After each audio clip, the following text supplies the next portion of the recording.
Hello and welcome to the GK academy channel. আমার নাম সর্বজিৎ এবং জিকে একাডেমি চ্যানেলে আমি তোমাদের সকলকে স্বাগত জানাই। মডার্ন হিস্ট্রিতে আমি স্পেকট্রাম পাবলিকেশনের a brief history of modern India এই বইটার আমি সামারি করছিলাম। এখান থেকে আমি তোমাদের মডার্ন হিস্ট্রির যে ইম্পর্টেন্ট পার্টগুলো রয়েছে, যা ইম্পর্টেন্ট ঘটনাগুলো রয়েছে, সেগুলোকে ডিসকাস করছিলাম। এবং এর আগের দিন অবধি আমি যে জায়গাটা কমপ্লিট করে এসেছি সেটা হচ্ছে বিভিন্ন ধরনের অ্যাক্ট, আইন যেগুলো এই সময়ে হয়েছিল মহাবিদ্রোহের সময় অবধি, সেইগুলো সম্পর্কে আলোচনা করেছি। চার্টার অ্যাক্ট বা এইগুলো সমস্ত কিছু আমি তোমাদের বলে এসেছি। আজ থেকে আমরা একটা নতুন চ্যাপ্টার শুরু করব, সেটা হচ্ছে সোশিও কালচারাল রিফর্ম, অর্থাৎ এই সময় যে সামাজিক আন্দোলনগুলো হয়েছিল তাদের সেইগুলো সম্পর্কে আমরা কথা বলবো। ব্রাহ্ম সমাজ, আর্য সমাজ, এই সমস্ত যে অর্গানাইজেশনগুলো হয়েছিল সেইগুলো সম্পর্কে কয়েকটা ভিডিওর মাধ্যমে আমি এই জায়গাটা কমপ্লিট করব। তো আগের ভিডিওগুলো তোমরা যারা দেখোনি, আগের ভিডিওগুলো দেখে নাও। আগের ভিডিওগুলোর লিঙ্ক নিচে ডেসক্রিপশনে দেওয়া রয়েছে, বা এই চ্যানেলের প্লেলিস্টে চলে যাবে, প্লেলিস্টে তোমরা পেয়ে যাবে। আর এই পিডিএফটা যদি তোমরা চাও তাহলে পাশে দেওয়া টেলিগ্রাম চ্যানেলে তোমরা জয়েন হয়ে যাও। সেখানে তোমরা আমি নতুন ভিডিও দিলে তার নোটিফিকেশান পেয়ে যাবে, প্লাস এই যে পিডিএফগুলো সেগুলো পেয়ে যাবে। আর যদি তোমরা ইউটিউবে আমার এই চ্যানেলে নতুন হও তাহলে চ্যানেলটা সাবস্ক্রাইব করে নাও আর পাশে দেওয়া বেল আইকনটা টিপে দিও, যাতে নতুন কোনো ভিডিও আমি আপলোড করলে তার নোটিফিকেশান তোমাদের কাছে প্রথমেই পৌঁছে যায়। তো চলো আজকে আমরা ক্লাস শুরু করি। আর তোমরা যদি কেউ কোনো কোশ্চেন করতে চাও, বা যদি তোমাদের কোনো কোশ্চেন থাকে, আমার সঙ্গে কথা বলতে চাও, তাহলে দেখো পাশে, এখানে পাশে আমি যে টেলিগ্রাম গ্রুপটা আমি ক্রিয়েট করেছি সেই গ্রুপে গিয়ে তোমরা জয়েন হতে পারো, সেখানে গিয়ে তোমরা কোশ্চেন করতে পারো। চলো আজকে আমরা শুরু করব রাজা রামমোহন রায় এবং ব্রাহ্ম সমাজ সম্পর্কে। ব্রাহ্ম সমাজ আজকের আমাদের টপিক, এবং এই ব্যাপারটা আমরা পুরোটা বোঝার চেষ্টা করব। এবং পুরো যে এখানে যা তোমরা দেখতে পাচ্ছ বা আমি তোমাদের যা পড়াচ্ছি, এটা পুরোপুরি স্পেকট্রাম পাবলিকেশন, একটা খুবই ফেমাস বই, যেটা আইএস লেভেলের যারা পরীক্ষা দেয় তারা পর্যন্ত এই বইটা ফলো করে। তো তোমরা যারা অন্যান্য পরীক্ষা দিচ্ছ তোমরা এগুলো দেখতে পারো, তোমাদের কনসেপ্ট ক্লিয়ার হবে। মডার্ন হিস্ট্রির ওপরে যা কনসেপ্ট যেরকম তোমাদের জানা উচিত, যেখান থেকে কোশ্চেন আসে, সমস্ত কিছু তোমরা এখান থেকে পেয়ে যাবে। তো চলো শুরু করা যাক আজকের ক্লাস। রাজা রামমোহন রায়, ইনি 1772 খ্রিস্টাব্দে জন্মগ্রহণ করেন এবং 1833 খ্রিস্টাব্দে মারা যান। এনার নাম অরিজিনালি রামমোহন রায়, এবং রাজার যে টাইটেলটা, উপাধিটা, এটা তাকে দেওয়া হয়েছিল একজন মুঘল রুলার, পরবর্তী মুঘল রুলার, যার নাম হচ্ছে আকবর দ্বিতীয়। এই আকবর দ্বিতীয় তাকে এই রাজা উপাধিটা দিয়েছিল, এবং সেখান থেকেই এনার নাম রাজা রামমোহন রায় হয়ে যায়। এনাকে দুটো বিশেষ উপাধি দেওয়া হয়েছে, বা দুটো বিশেষ টার্ম এনার জন্য ইউজ করা হয়, যে দুটো পরীক্ষার জন্য খুব ইম্পর্টেন্ট, পরীক্ষায় প্রশ্ন আসে। সেটা হচ্ছে ফাদার অফ ইন্ডিয়ান রেনেসাস। ভারতের রেনেসাস এর জনক বলা হয় রাজা রামমোহন রায়কে। রেনেসাস শব্দটার অর্থ হচ্ছে পুনর্জাগরণ।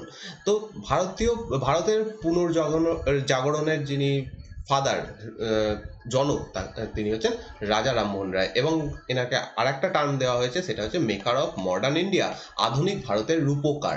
এই টার্মটাও এনার জন্য ইউজ করা হয়। 1772 খ্রিস্টাব্দে তিনি জন্মগ্রহণ করেন হুগলি জেলার রাধানগর বলে একটা জায়গা রয়েছে, সেখানে তিনি জন্মগ্রহণ করেন।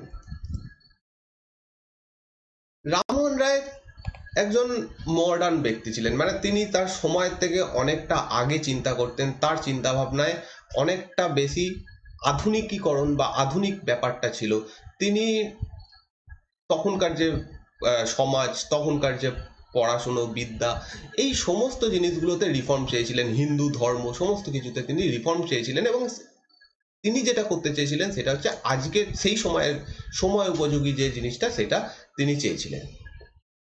তার যে মেন, তিনি যে জিনিসটার উপরে কাজ সব থেকে বেশি করেছিলেন সেটা হচ্ছে মোনোথিসিজম।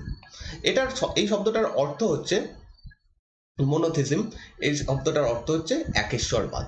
অর্থাৎ তিনি মনে করতেন যে ঈশ্বর এক, এবং এই কনসেপ্টটা কিন্তু তিনি নিজের থেকে জন্ম দেননি, বা তিনি নিজের কথা বলছেন না, তিনি নতুন কোনো ধর্ম মত চালু করেননি। তিনি যে কথাটা বলছেন সেটা বেদ থেকে তুলে বলছেন। তিনি বলছেন যে বেদে কোথাও কিন্তু ঈশ্বরের কোনো রূপ দেখানো হয়নি। কারণ আমরা যখন প্রাচীন ভারতের ইতিহাস পড়ি বা আমি তোমাদের প্রাচীন ভারতের ইতিহাস আনএকাডেমিতে ক্লাস নিচ্ছি, তোমরা দেখেছো আশা করছি, যে সেখানে আমি বলেছিলাম যে বেদে কিন্তু যে ঋগ্বেদে যে দেবতাদের কথা বলা রয়েছে তারা প্রকৃতির পুজো করত, প্রকৃতির বিভিন্ন রূপকে তারা দেবতা হিসেবে দেখতো। সেখানে অবশ্যই দেবতার নাম ছিল, কিন্তু দেবতার কোনো মূর্তি ছিল না, মূর্তি পুজো ছিল না, এত যাগযজ্ঞ আচার আচরণ ছিল না। তো সেই জিনিসটাকে রাজা রামমোহন রায় তার যে মত তাতে তুলে ধরেন এবং তিনি বলেন যে এইরকম কোনো কিছুর দরকার নেই, ঈশ্বর এক এবং তার পুজো করলেই হবে। এবং তিনি একটা গ্রন্থ রচনা করেন তার এই যে কনসেপ্ট, এটাকে মানুষকে বোঝানোর জন্য, সেটা হচ্ছে গিফট অফ মোনোথিসিস, মানে হচ্ছে একেশ্বরবাদীদের প্রতি। এই বইটার বাংলা হচ্ছে একেশ্বরবাদীদের প্রতি। 1809 খ্রিস্টাব্দে তিনি এই গ্রন্থটা রচনা করেন। এছাড়াও তিনি বেদ এবং 5টা উপনিষদ তিনি বাংলায় অনুবাদ করেন, কারণ তখন বাংলা ভাষা সাধারণ মানুষের কথা বা পড়াশোনার ভাষা, সেই কারণে যেটা সংস্কৃত ভাষায় রয়েছে সেটার থেকে তিনি বাংলা ভাষায় এগুলোকে কনভার্ট করেন। তিনি একজন খুব পণ্ডিত ব্যক্তি ছিলেন, অনেকগুলো ভাষা জানতেন, তো তিনি সেইগুলো বাংলাতে অনুবাদ করেন। এবং এইগুলোর করার পেছনে মেন উদ্দেশ্য হচ্ছে তিনি দেখাতে চাইছেন এই গ্রন্থগুলোতে কোথাও বলা নেই যে ঈশ্বরকে বহু রূপে পুজো করতে হবে বা কিছু। এবার দেখো, হিন্দু ধর্মে বা কেউ কোনো একজন মানুষ, হিন্দু ধর্ম হোক বা যে কোনো ধর্ম, ইসলাম ধর্ম হোক, বৌদ্ধ ধর্ম হোক, কারোর বিশ্বাস, নিজের বিশ্বাস নিজের উপরে। তুমি কি বিশ্বাস করছো সেটা তোমার, তুমি যদি সেই বিশ্বাসটা রাখো তাহলে সেটা একদম সঠিক, কেউ সেটাতে বলার নেই। রাজা রামমোহন রায় বলছেন যে হ্যাঁ, ঈশ্বর এক, তাকে যারা ফলো করছো বা যারা তাকে ফলো করতো সেই সময়, তাদের বিশ্বাসকেও কখনো আঘাত করা উচিত নয়, বা অন্য বিশ্বাসকেও অবশ্যই আঘাত করা উচিত নয়। এরপরে আমরা দেখবো যখন রামকৃষ্ণ দেবের সম্পর্কে, তখন তিনি মূর্তি পূজা করছেন, তাকেও আমরা সাপোর্ট করব। কেন? যে যার সাপোর্ট নিজের কাছে, আমি কি মনে করি সেটা আমার ব্যাপার, কিন্তু আমাদেরকে সবার যে ভ্যালু রয়েছে, তা সবার যে মতবাদ রয়েছে সেগুলোকে ভ্যালু করতে হবে। তো এখানে তিনি বলছেন যে, এই কথাটা বলছেন যে একেশ্বরবাদ বা এই জিনিসটাকে তিনি পপুলারাইজ করছেন এই সময় থেকে। 1814 খ্রিস্টাব্দে তিনি আত্মীয় সভা স্থাপন করেন। আত্মীয় সভা তিনি এটা স্থাপন করেন কলকাতাতে। সালগুলো ইম্পর্টেন্ট এখান থেকে। 1814 খ্রিস্টাব্দে তিনি আত্মীয় সভা চালু করেন এবং এই সভায় মেনলি এই একেশ্বরবাদী বা একেশ্বরবাদ এই সমস্ত জিনিসগুলো নিয়ে কথা হতো। এবার তিনি শুধুমাত্র কিন্তু হিন্দু ধর্মকেই টার্গেট করেছিলেন এরকমও নয়, তিনি সমাজের যেখানে যেখানে প্রবলেম রয়েছে, সেটা যে কোনো ধর্মের হোক, সব জায়গাতে তিনি কথা বলেছিলেন। যেমন তিনি যে খ্রিস্টানদের যে গ্রন্থ রয়েছে, ধর্মগ্রন্থ, সেটা হচ্ছে নিউ টেস্টামেন্ট, এর সম্পর্কেও কথা বলেছিলেন। তিনি সেখানেও বলেছিলেন যে এখানে যে ম্যাজিক, এখানে যে বিভিন্ন ম্যাজিক্যাল স্টোরিগুলো বলা রয়েছে, এগুলো কোনো কিছুর কোনো গুরুত্ব নেই, এগুলোরও কোনো দরকার নেই। তো সেইগুলোকে বোঝানোর জন্য যে খ্রিস্ট ধর্মেও এরকম কিছু বলা নেই, খ্রিস্টান ধর্মেও এরকম কিচ্ছু বলা নেই, সেই জন্য একটা তিনি গ্রন্থ রচনা করেন, যেটা হচ্ছে percept of Jesus. Percept of Jesus এটা ইনি 1820 খ্রিস্টাব্দে রচনা করেন। এবং স্বাভাবিক ঘটনা, এইরকম কথা যখন তিনি বলছেন, তিনি বিভিন্ন লোকের বিরাগ ভাজন হয়ে যাবেন, এটাই হয়েছিল। হিন্দু ধর্মের যারা এই সময় প্রধান ছিল, তারা তার কথাটা অতটা ভালোভাবে মেনে নেয়নি এবং তারা তাদের প্রতিক্রিয়া দিয়েছিল বিভিন্নভাবে। সেই প্রতিক্রিয়াতে আমরা যাচ্ছি না, প্রচুর জিনিস করা হয়েছে। ইভেন বলা হয় যে তার বাড়িতে পশুর মাংস ছুঁড়ে ফেলা হতো, হাড় ছুঁড়ে ফেলা হতো, এরকম সমস্ত জিনিস করা হয়েছে। বলা হতো যে তিনি হিন্দু ধর্মের বিরোধী, ইত্যাদি ইত্যাদি বলা হতো। তো এই ঘটনা যখন ঘটে, যখন নিউ টেস্টামেন্টের উপরে তিনি তার বক্তব্য পেশ করেন, তখন যারা খ্রিস্ট ধর্মের প্রধান চার্চ বা এরা তখন এনার বিরুদ্ধে চলে যায় এবং এরাও অনেক রকমের কথাবার্তা বলে। তো যাই হোক, এরকম তিনি সমস্ত ধর্মের ওপরই কথা বলেছিলেন, যেখানে তিনি মনে করেছিলেন যে এটা উচিত নয় সেটা তিনি বলেছেন। তার মানে এই নয় যে তিনি হিন্দু ধর্মের বিরোধী ছিলেন, কোনোভাবেই তাকে বলা যাবে না যে তিনি হিন্দু ধর্মের বিরোধী ছিলেন, বরঞ্চ বলা যেতে পারে তিনি হিন্দু ধর্মের ভালোর জন্য কাজ করেছিলেন, হিন্দু ধর্মের রিফর্ম আনার চেষ্টা করেছিলেন।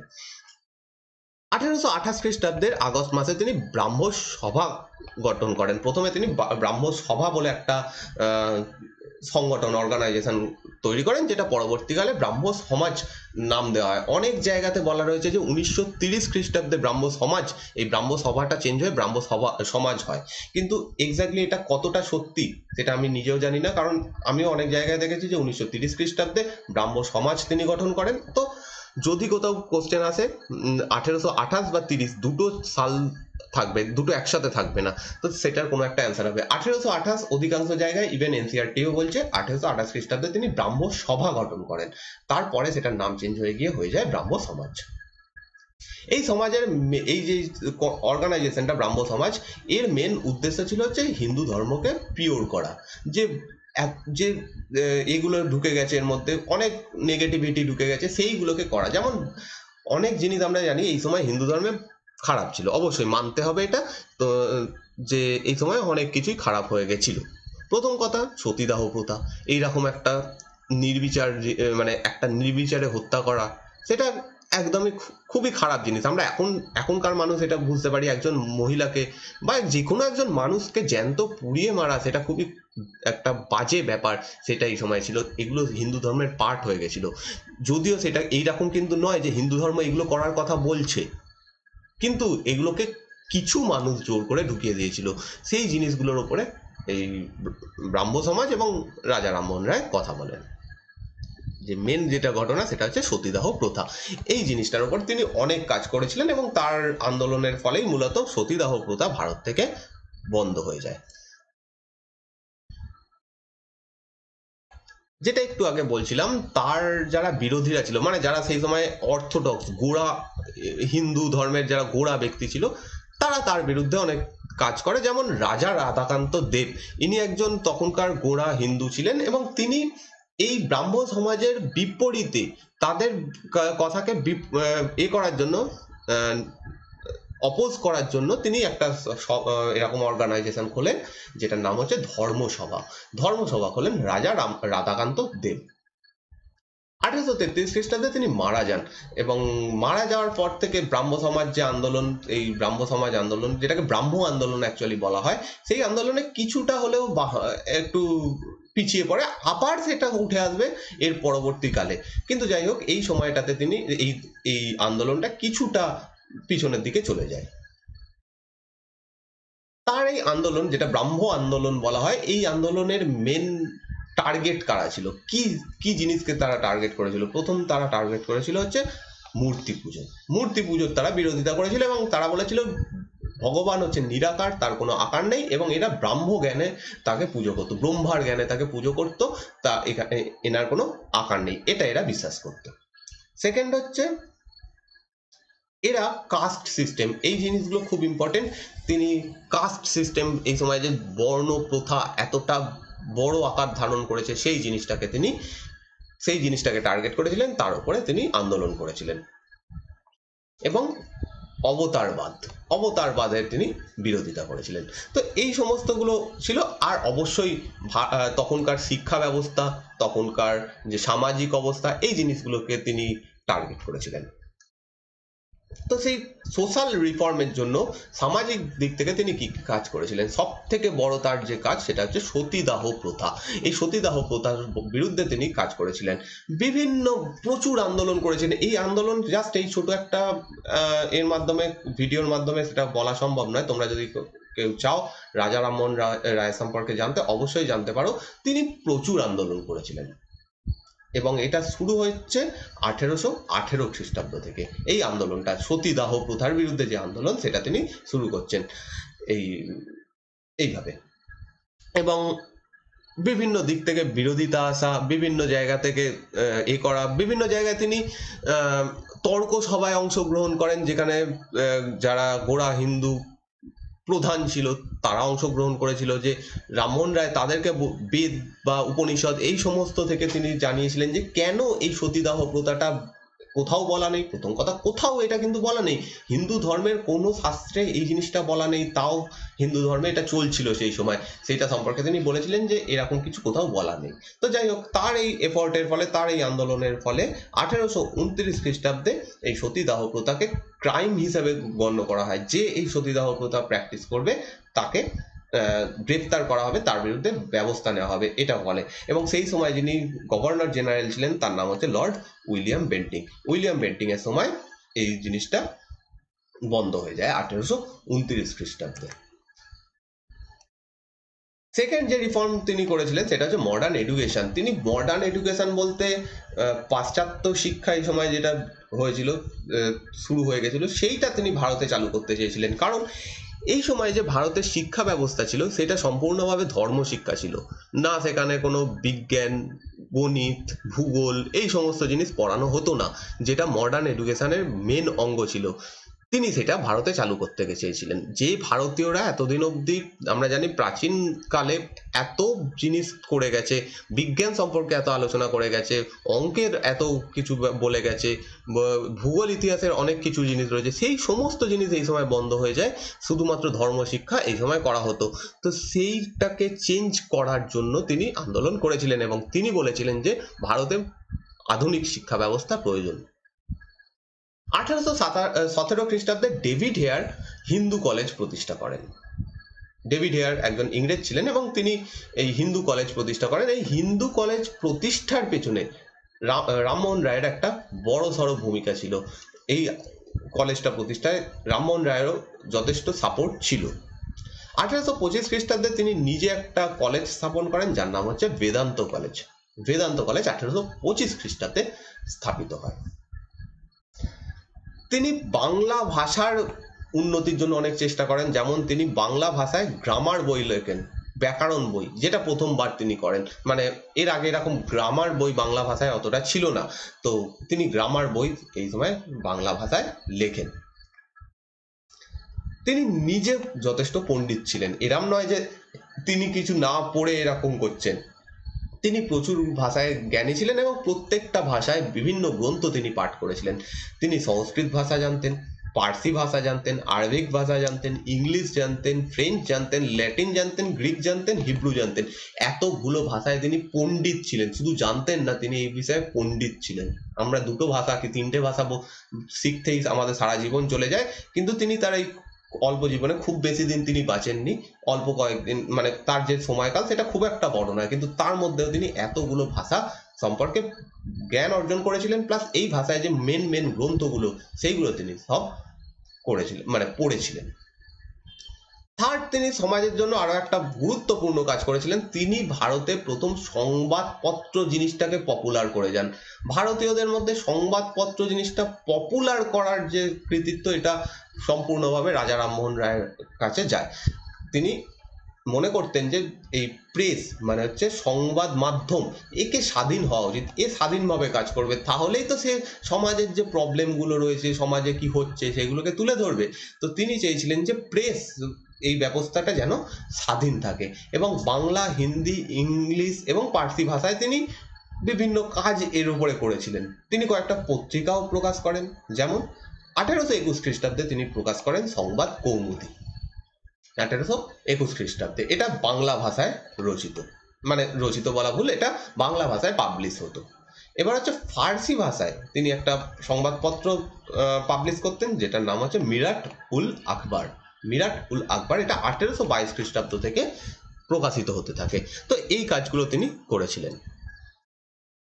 এরপরে যেটা একটু আগে বলছিলাম, যে তার মৃত্যুর পরে ব্রাহ্ম আন্দোলন যেটা, সেটা একটু হলেও পিছিয়ে পড়ছিল, কিন্তু সেই সময় আরো একজন ব্যক্তি এই ব্রাহ্ম আন্দোলনের যে এটা নিয়ে নেন, মানে যে ব্রাহ্ম আন্দোলনকে তিনি আবার এগিয়ে নিয়ে চলেন, এখানকার প্রধান হয়ে যান। তার নাম হচ্ছে দেবেন্দ্রনাথ ঠাকুর। মহর্ষি দেবেন্দ্রনাথ ঠাকুর 1817 খ্রিস্টাব্দে তিনি জন্মগ্রহণ করেন এবং 1905 খ্রিস্টাব্দে তিনি মারা যান। ইনি হচ্ছেন রবীন্দ্রনাথ ঠাকুরের পিতা। ওকে, রবীন্দ্রনাথ ঠাকুরের পিতা ইনি ছিলেন, এবং ইনি 1842 খ্রিস্টাব্দে ব্রাহ্ম সমাজে জয়েন করেন। তার আগে 1839 খ্রিস্টাব্দে তিনি নিজে একটা সভা, নিজে একটা অর্গানাইজেশন প্রতিষ্ঠা করেন, যেটা হচ্ছে তত্ত্ববোধিনী সভা। তত্ত্ববোধিনী সভা, এবং এই সভা থেকে একটা সংবাদপত্র প্রকাশ হতো, যেটা হচ্ছে তত্ত্ববোধিনী পত্রিকা। বাংলা ভাষায় এটা প্রকাশিত হতো। দুটোই দেবেন্দ্রনাথ ঠাকুর করেন। নেক্সট, এরপরে ব্রাহ্ম আন্দোলন আরো বড় জায়গায় যায় যখন কেশবচন্দ্র সেন ব্রাহ্ম সমাজে জয়েন করেন এবং কেশবচন্দ্র সেন ব্রাহ্ম সমাজের প্রধান হয়ে যান 1838 থেকে 1884 খ্রিস্টাব্দে। এই সময়টা হচ্ছে কেশবচন্দ্র সেন 1838 খ্রিস্টাব্দে জন্মগ্রহণ করেন এবং 1884 খ্রিস্টাব্দে মারা যান। কেশবচন্দ্র সেনকে দেবেন্দ্রনাথ ঠাকুর নিজে 1858 খ্রিস্টাব্দে ব্রাহ্ম সমাজের আচার্য পদে নিযুক্ত করেন। ব্রাহ্ম সমাজের যিনি প্রধান হতেন এই সময় তাকে আচার্য বলা হতো। তো 1858 খ্রিস্টাব্দে এনাকে আচার্য পদ দেওয়া হয় এবং দেবেন্দ্রনাথ ঠাকুর সেটা দিয়েছিলেন। কেশবচন্দ্র সেন এদের সকলের থেকে অনেক বেশি র্যাডিক্যাল ছিলেন। তিনি অনেক বেশি সমাজে পরিবর্তন আনতে চেয়েছিলেন। এনার সময় ব্রাহ্ম সমাজ শুধুমাত্র বাংলায় আর সীমাবদ্ধ থাকে না, এই সময় ব্রাহ্ম সমাজের যে ব্রাঞ্চ সেটা বাংলার বাইরে ছড়িয়ে পড়ে। ইউনাইটেড প্রভিন্স বলতে সেই সময় আজকের যে উত্তরপ্রদেশ অঞ্চলটা সেই সময় এটাকে ইউনাইটেড প্রভিন্স বলা হতো, সেই জায়গাতে ছড়িয়ে পড়ে। পাঞ্জাবে তিনি ব্রাহ্ম সমাজের করেন, মানে শাখা খোলেন, বোম্বেতে খোলেন, ম্যাড্রাসে খোলেন এবং অন্যান্য শহরেও এই সময় ব্রাহ্ম সমাজের শাখা খুলতে থাকে। কিন্তু যেটা বলছিলাম একটু আগে যে ইনি প্রচন্ড বেশি র্যাডিক্যাল ছিলেন। তিনি চাইতেন যে সমস্ত কিছু সমাজে যা আছে একদম সব কিছু চেঞ্জ হয়ে যাক। ইভেন তিনি চাইতেন যে এই সময় যে পুজো অর্চনা হতো তাতে যে মন্ত্র উচ্চারণ হচ্ছে সেটাও বাংলা ভাষায় হবে, এইরকম ধরনের র্যাডিক্যাল তিনি ছিলেন। তো এত কিছু দেবেন্দ্রনাথ ঠাকুর মানতে পারছিলেন না। দেবেন্দ্রনাথ ঠাকুর কি, তিনি ঠিক আছে ব্রাহ্ম আন্দোলন চলছে, একটা সমাজে আমরা চেঞ্জ আনছি, ঠিক আছে, কিন্তু এতটা বেশি চেঞ্জ সেটা তিনি আনতে চাননি। তার জন্য কেশবচন্দ্র সেনকে আচার্য পদ থেকে সরিয়ে দেওয়া হয়। 1865 খ্রিস্টাব্দে কেশবচন্দ্র সেনকে এই আচার্য পদ থেকে সরিয়ে দেওয়া হয়। নেক্সট, এই পদ থেকে সরে যাওয়ার পরে কেশবচন্দ্র সেন এবং তার যে এরা ছিল, ফলোয়াররা ছিল, যারা একটু ইয়ং ছিল, যুবক ছিল এই ব্রাহ্ম সমাজের মধ্যে, তারা সকলেই বেরিয়ে আসে এবং 1866 খ্রিস্টাব্দে একটা ব্রাহ্ম সমাজের নতুন শাখা খুলে যায়, মানে নতুন ভাগ হয়ে যায়। এই সময় থেকে ব্রাহ্ম সমাজ দুটো ভাগে বিভক্ত হয়ে যায়। একদিকে কেশবচন্দ্র সেন এবং তার ফলোয়াররা, অন্যদিকে দেবেন্দ্রনাথ ঠাকুর এবং তার ফলোয়াররা। কেশবচন্দ্র সেনের যারা ফলোয়ার তারা বয়সে নবীন, যুবক, এবং দেবেন্দ্রনাথ ঠাকুরের যারা সাপোর্টার তারা বয়সে একটু বয়স্ক। তো 1866 খ্রিস্টাব্দে তিনি খোলেন ভারতীয় ব্রাহ্ম সমাজ, ইংরেজিতে বলা হচ্ছে ব্রাহ্ম সমাজ অফ ইন্ডিয়া। ভারতীয় ব্রাহ্ম সমাজ খোলেন কেশবচন্দ্র সেন। অন্যদিকে যে বাকিরা পড়ে থাকছে তাদের যে ব্রাহ্ম সমাজটা সেটার নাম হয় আদি ব্রাহ্ম সমাজ। এই 1866 খ্রিস্টাব্দে এটা দুটো ভাগে বিভক্ত হয়ে যায় এবং এটার প্রধান হন দেবেন্দ্রনাথ ঠাকুর। 1878 খ্রিস্টাব্দে একটা ঘটনা ঘটে যেই জন্য কেশবচন্দ্র সেনের যে পপুলারিটিটা ছিল সেটা কমে যায়। এতদিন অবধি কেশবচন্দ্র সেন বিশাল পপুলার ছিলেন, প্রচন্ড বেশি পপুলার, প্রচুর তার ফলোয়ার, কিন্তু এই 1878 খ্রিস্টাব্দের ঘটনায় তার যে পপুলারিটি অনেকটাই কমে যায়। প্রবলেমটা হচ্ছে কি, কেশবচন্দ্র সেন নিজে কি চাইতেন, প্রচন্ড বেশি চেঞ্জ, মেয়েদের অল্প বয়সে বিয়ে হবে না, তাদের শিক্ষা দিতে হবে, সতীদাহ প্রথা তো অনেকদিন আগেই বন্ধ হয়ে গেছে, বিধবা বিবাহকে ভারতে প্রতিষ্ঠা করতে হবে, মহিলাদের উন্নতি করতে হবে, এত কিছু তিনি চাইছেন। কিন্তু উল্টো দিকে তিনি তার নিজের মেয়ের বিয়ে দিচ্ছেন যখন তার বয়স 13 বছর, মাত্র 13 বছর তার কন্যার বয়স। তার বিয়ে হয় একজন হিন্দু মহারাজার সঙ্গে, যিনি কোচবিহারের মহারাজা ছিলেন। কোচবিহারের মহারাজার সঙ্গে 13 বছর বয়সে কেশবচন্দ্র সেনের যিনি কন্যা ছিলেন তার নাম ছিল হচ্ছে সুনীতি, এনার বিবাহ হয়। এবার যারা তার ফলোয়ার ছিল তারা দেখছে যে এই আন্দোলনগুলো এতদিন ধরে করে আসছে, সে নিজের কন্যার সঙ্গে বা সে নিজেই এরকম একটা কাজ করছে, তাকে আর ফলো করা যায় না। তো এইখান থেকে আবার একটা ব্রাহ্ম সমাজের যে ভারতীয় ব্রাহ্ম সমাজ যে শাখাটা ছিল সেটার আবার একটা ভাগ দেখা যাবে।